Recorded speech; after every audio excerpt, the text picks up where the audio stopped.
to holiday etiquette to make you the best gift giver party guest and host around. So we've brought in an expert to walk us through it. We have Micah Meyer. She is the author of Modern Etiquette Made Easy and the founder of Beaumont Etiquette. Micah, good morning to you. Good morning. You have some good stuff for us today. Yes. So let's start with the do's and the don'ts. First of all, a lot of us are in the middle of purchasing all sorts of things. We're looking at whether we can get them in time. What are some guaranteed hits? Okay. Anything, an arrangement like this, like a festive arrangement, this wreath, for instance. I love this. If you have a wreath on a door, it also doubles as an arrangement on a table. Dylan did this last year for a lot of us, and this was the best gift ever. Right. I didn't get a wreath from Dylan. Exactly. Did nobody get the wreath I sent last year? This explains why another nobody topic. said thank you. She was upset that nobody said thank you. We'll do that another time. That'll be for Hot Topics. But you're right. This is a great gift. idea, though. Yes, and that's from Perfect Holiday. And then these, how adorable are these? These are nutcrackers. And they come in that's so every cute. shape, size, color, so there's something Look good at for me everyone. right here. Aren't they so sweet? How do you know? Yes, from the ballet, Nutcracker Ballet Company.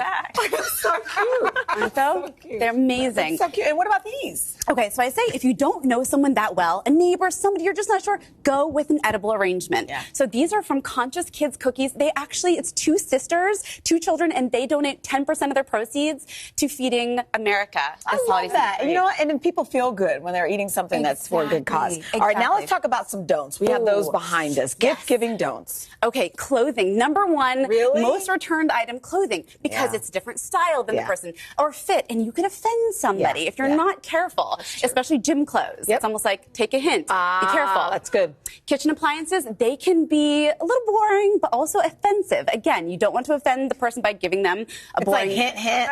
Right. I agree. And then home decor. Really? Yes. So think about the basics. So a candle or cocktail napkins, great, but not picking out that piece of art that hangs in the person's living room. It's very specific, That's right? fair. That's fair. So, We've had that happen to us. We don't know where to put it because it's not really our style. You know what I mean? Exactly. All right.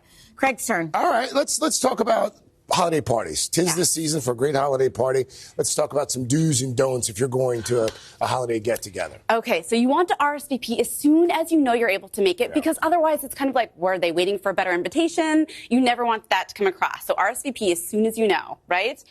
And then bring a host gift. What's a good host gift? I'm a sucker for a candle, so when you mentioned that, I got excited. Okay, so two of the most common are arrangements. Just make sure it comes in an arranged display like that. Or if you have a bottle of wine, put it in something so it looks intentional. Tie a bow around it or something like that.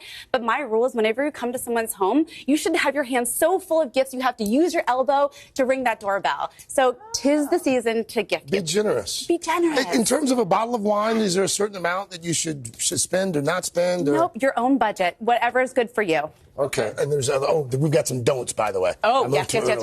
Okay, so arriving early. Yes, it's a big pet peeve. Don't arrive early. Do not. Right, you might think you're on time. It's good etiquette. Don't worry about that. It's actually the opposite. So think about the people, they're doing the last minute things. They're putting something in the oven, and then you hear ding dong. So 10 minutes past the invitation time is the right arrival time. Okay. And you exchange gifts. Don't do that if you don't have one for everyone. Exactly.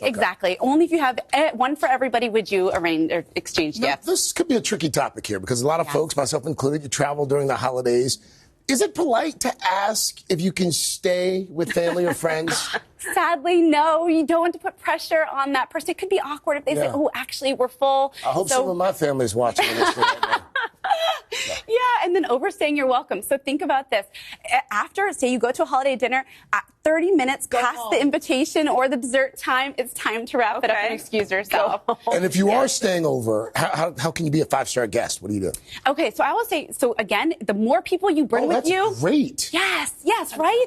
And the more people you bring with you, the more gifts you bring. Offer to cook, offer to clean, strip the bed sheets. Ask the host, do you want me to strip the bed sheets? Keep them there? What do you like? All right, real quick, when it comes to setting the table, you have a nice little method of remembering where the fork and the knife goes and, the water glasses. This is easy. Anyone can do it. The fork goes on the left, F-O-R-K-L-E-F-T.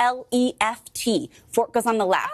And the knife, 5 letters, so there's the word right, it goes on the right. K-N-I-F-E. Okay. And then BMW for the water. BMW. So bread, meal, water, wine, easy. Okay. That's I'll genius. remember that. Thank you so much. You're so welcome. I love it. All right, we're ready to go to parties. Much.